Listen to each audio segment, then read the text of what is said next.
मुख्तार की कहानी सरकार समझ रही है कि हमने द एंड कर दिया। जितने फूहर ढंग से सरकार के संरक्षण में उनके चहेते अधिकारियों ने दुर्दांत अपराधियों को बचाने के लिए मुख्तार अंसारी की हत्या करने की साजिश को अंजाम दिया। आप देख रहे हैं न्यूज़ 9 भारत, रखिए आपको सबसे आगे। नमस्कार, आप देख रहे हैं न्यूज़ 9 भारत। मैं हूं आपके साथ अंजलि। चलिए रुक करते हैं खबरों की ओर। मुख्तार की कहानी सरकार समझ रही है कि हमने द एंड कर दिया, लेकिन ये तो सही है कि मुख्तार इस दुनिया में अब नहीं रहे, लेकिन जितने फूहर ढंग से सरकार के संरक्षण में उनके चहेते अधिकारियों ने दुर्दांत अपराधियों को बचाने के लिए मुख्तार अंसारी की हत्या करने की साजिश को अंजाम दिया है। जेल में जबकि वो न्यायिक अभिरक्षा में होते हुए सरकार की ही कस्टडी में है, तो जो राजधर्म है उसकी हत्या हुई है। अब कोई इसे अपनी बहादुरी समझ ले तो अलग बात है। अब आप चैनलों के माध्यम से सरकार ये चलवा रही है कि उनकी मौत कार्डियक अरेस्ट हार्ट अटैक के हुई। प्रथम दृष्टया पोस्टमार्टम में ये कारण आया है। हम इसका खंडन नहीं करते, थोड़ी देर के लिए हम इसे मान लेते हैं कि उन्हें हार्ट अटैक भी आया है,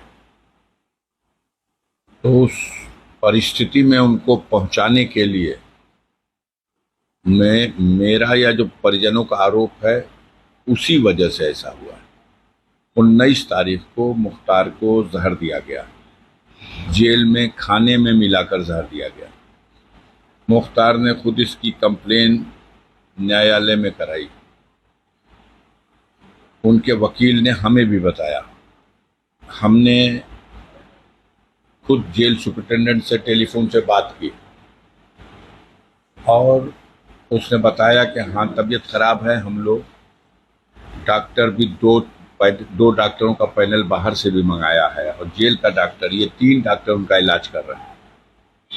हमारी ये वार्ता 20 तारीख को हुई है और उन्होंने कहा कि वो ठीक हो जाएंगे। हमने उनसे अपनी बातचीत में ये कहा है कि उनको जहर दिया गया है और इससे पहले भी उनके बैरिक का खाना चेक करने वाले जेल के कर्मचारी बंदी रक्षक को भी इस जहर का असर हो गया था। जेल में डिप्टी जेलर जो उनकी जेल का बैरिक का इंचार्ज है, उसने भी एक दिन खाना चेक किया और उस जहरीले खाने को खा करके वो बीमार हो गया था और ये दोनों भी, इनकी जान बची है। हॉस्पिटल में 5 दिन एडमिट रहे हैं तब, और अब की बार ये जहर मुख्तार को भी खिला दिया गया धोखे से, तो इनको एडमिट करा दीजिए। उसने कहा नहीं, ये ठीक हो जाएंगे, हम इलाज करा रहे हैं। उन लोगों को जो आप बता रहे हैं सही बात है, तबीयत उनकी ख़राब हुई थी, हमने एडमिट कराया था, लेकिन उसमें अलग अलग भिन्न भिन्न रिपोर्ट आई। एक में आया पॉइजन का, लेकिन दूसरे में आया कि गैस थी, तीसरे में कुछ और आया। तो खैर उनकी बात अलग है, इनका हम इलाज करा रहे हैं। ये 20 को जब आप इलाज करा रहे हो, कह रहे हो ठीक हो जाएंगे, 21, 22, 23, 24, 25, 26, 6 दिन के बाद 3 बजे भोर में सुपरिटेंडेंट जेल बांदा ने रेडियोग्राम भेजा है मोहम्मदाबाद थाने पे, और वहाँ से वायरलेस के ज़रिए मेरे घर आकर के पुलिस के कर्मचारियों ने एक दिया कि ये बांदा से आया है आपके लिए संदेश इस सुपरिटेंडेंट का। उस में लिखा हुआ है कि आपके भाई की हालत चिंताजनक है, हम इसे मेडिकल कॉलेज में एडमिट कर रहे हैं, आप वहाँ जल्दी से जल्दी पहुँचिए। जब हम वहाँ पहुँचते हैं 12 बजे दिन में, तो मेरी 12:30 पौने 1 बजे मुलाकात होती है। उस समय मुख्तार होश में थे, उनसे मेरी बात हुई है, लेकिन वो उठ के बैठने की स्थिति में नहीं थे। पेट बहुत ज़्यादा फूला हुआ था। उनका ब्लड प्रेशर अभी भी बहुत कम था। ऑक्सीजन लेवल कुछ मेंटेन हुआ था। उन्होंने बताया मैं जेल में बेहोश होकर गिर गया था और अब यहाँ आने के बाद धीरे धीरे मैं होश में आया हूँ। लेकिन हमारा इलाज अगर गंभीरता से ये लोग नहीं करेंगे तो हमारे बॉडी पे जहर का असर हो चुका है। मुझे जहर दिया गया है, सबके सामने उन्होंने फिर कहा।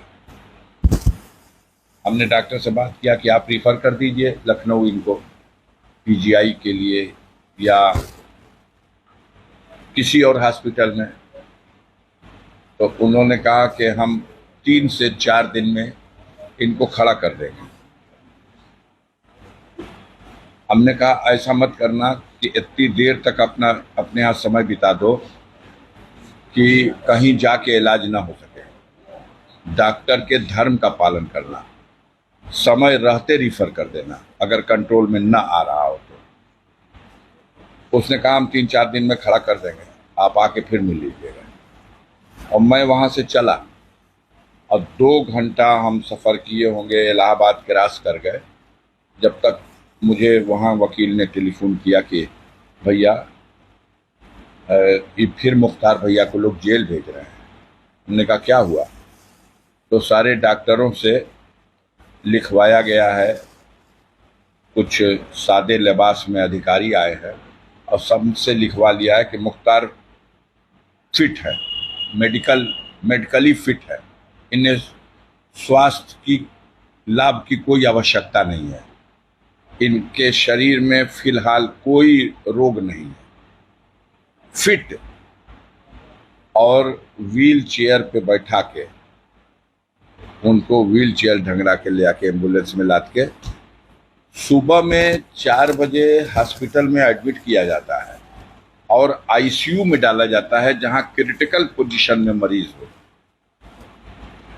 6 घंटा इलाज के बाद नहीं जेल, जब वो कंप्लेन हुई थी, जब कंप्लेन किया मुख्तार ने कोर्ट ने संज्ञान लिया और रिपोर्ट मंगाई कि उसकी तबीयत खराब है और कह रहा है कि हमें जहर दिया गया है, तब एक ही जेलर था बांदा जेल का, वो जेलर सस्पेंड किया गया, 2 डिप्टी जेलर सस्पेंड किए गए।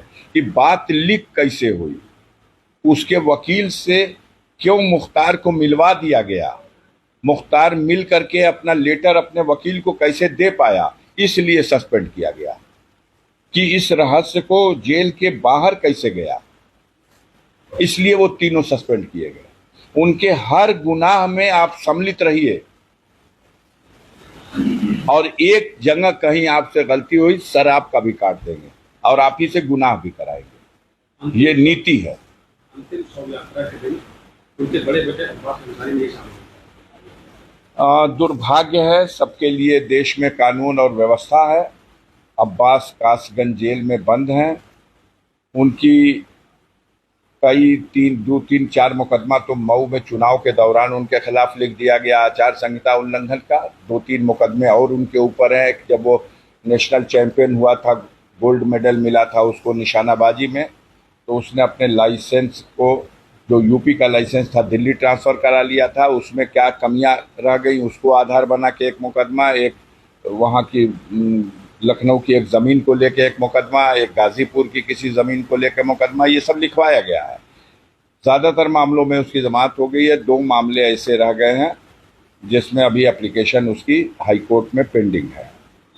इसमें उसको शामिल कराने के लिए सीधा सा है कि पेरोल का नियम है कि पुलिस कस्टडी में किसी के परिजन की अगर इस तरह से मौत होती है तो उसके दाह संस्कार या मिट्टी में शामिल होने के लिए किसी को दिया जा सकता है। इस आधार पर हाईकोर्ट में दरखास्त दी गई, लेकिन अफसोस ये रहा कि जिस कोर्ट में ये दरखास्त पड़ी और जहाँ सुनवाई होनी थी, चूँकि वो एमएलए हैं इसलिए एमपी एमएलए कोर्ट में ही सुनवाई हो सकती है, तो वो कोर्ट उस दिन बैठी ही नहीं। सुबह में बताया गया कि लंच में बैठेंगे, लंच में बताया गया कि आज जज साहब बैठेंगे ही नहीं। तो जब बैठेंगे नहीं तो डिसाइड नहीं हुआ। और जब डिसाइड नहीं होगा, आदेश नहीं होगा, तो जेल से निकल के आएंगे कैसे? जिस तरीके से शासन ने जो रिपोर्ट का आप लोगों की सवाल कर, क्या इस पूरे मामले को लेकर आप लोग जाएंगे? नहीं, ये तो हमारी लीगल टीम इस पे विचार कर रही है। सुप्रीम कोर्ट में एक मैटर ऑलरेडी मुख्तार अंसारी के बेटे उमर ने कर रखा है कि मेरे पिता को यूपी की जेल से किसी दूसरी जेल में शिफ्ट कर दिया जाए। और पहले भी सुप्रीम कोर्ट ने जब पंजाब की रोपड़ जेल से भेजा था मुख्तार को यूपी की जेल में, तो उस वक्त ये डायरेक्शन दिया था कि इसके स्वास्थ्य संबंधी इलाज पर गंभीरतापूर्वक जेल सुपरिटेंडेंट को जिम्मेदारी निभानी है और आवश्यकता पड़े तो कहीं भी भेज के इलाज कराना है। तो वो इस जेल स्टैंड कर रहा सुप्रीम कोर्ट का आर्डर। नया आर्डर जब ये हुआ तो इन्होंने स्टेट को नोटिस की, सुप्रीम कोर्ट ने। स्टेट ने बेअदबी दी कि मुख्तार की यूपी के जेल में बहुत ही अच्छी सुरक्षा की व्यवस्था है। क्या क्या व्यवस्था है पूरा विवरण लिख करके दिया। माननीय सर्वोच्च न्यायालय ने उनको डायरेक्शन दिया कि ये जो व्यवस्था है इसकी फिर से समीक्षा किया जाए और आवश्यकता किसी और चीज़ की है तो इसमें और वो सुरक्षा बढ़ाई जाए, और इस दरमियान में उनके स्वास्थ्य संबंधी सुविधाओं पर भी विशेष दृष्टि रखी जाए। उसके बाद ये हुआ है। 8 घंटे और 10 घंटे में व्यक्ति आता है, आईसीयू में भर्ती होता है, आईसीयू से वापस जेल में जाता है, जब वो व्यक्ति चलने फिरने की भी स्थिति में नहीं है। तो ये पूरा वेल प्लान्ड है और पूरी तरह से मिल करके इस तरह से ऐसा किया गया। तमाम नेता सांत्वना देने भी गाजीपुर में बैठा होते तो हमारा ये डिस्टर्ब ना होता। बैठ जाइए, हम बात कर लेंगे आपसे। इनको कहिए बंद करा दें। सर, तमाम नेता सांत्वना देने पहुंचे थे। आज स्वामी प्रसाद मौर्य भी आपके पास आए। स्वाभाविक है, स्वामी प्रसाद मौर्य उत्तर प्रदेश विधानसभा के सदस्य रहे हैं, उत्तर प्रदेश विधानसभा में मंत्री रहे हैं। मुख्तार अंसारी उत्तर प्रदेश विधानसभा में 1996 से लेके 2022 तक विधायक रहे हैं। 25 सालों तक वो लाखों जनता का प्रतिनिधित्व करते रहे हैं।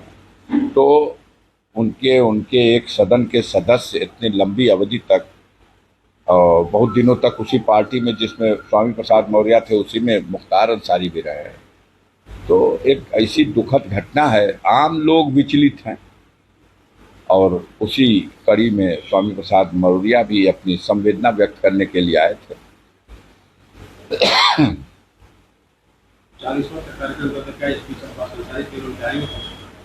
देखिए, कोशिश की जाएगी। अभी से कुछ नहीं कर सकते हम, 40 दिन का इंतज़ार नहीं करेंगे। हम तो चाहेंगे कि हफ्ते 2 हफ्ते के अंदर हम जमानत, रेगुलर जमानत पर भी उसको निकालने की कोशिश करेंगे।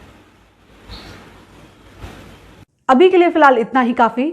बने रहिए हमारे साथ। छोटी से बड़ी खबर जानने के लिए न्यूज़ 9 भारत पर अब चाहूंगी इजाजत। नमस्कार।